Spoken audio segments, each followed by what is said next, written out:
you don't manage the heathland, what happens is you get holly, shrubs, tree seed, and before you know it, you lose the heathland and you end up with either woodland or kind of scrub.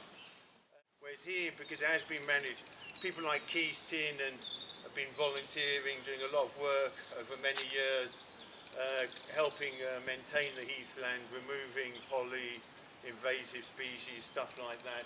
So it is a very nice bit of heathland, but it needs constant work. Every year it needs work on it.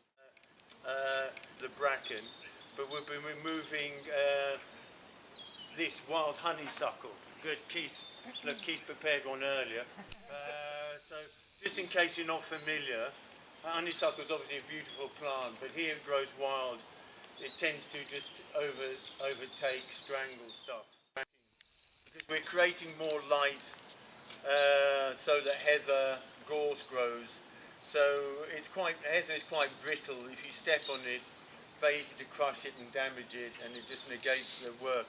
So when we're working on the heath, just always look down. Sometimes it's easy to kind of plod along, but just be careful where you're working.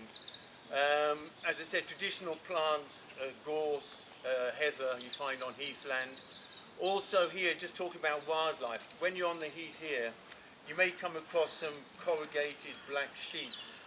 They're part of a wildlife survey. What it is, they attract the heat.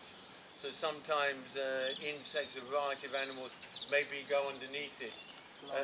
Slow worms, exactly. Yeah. A few years ago I lifted one, I was out with Ian, and I saw a lizard, just in a flash, and I didn't think anything of it, but I mentioned it to Ian, and he said, oh, that's the first confirmed sighting in 10 years, or something like that.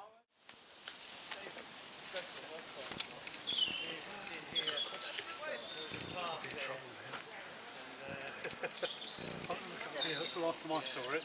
Possibly what you're looking for?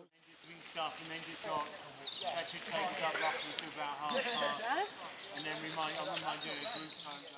You can't hear them. Yeah, okay. They're silent approach. Yeah.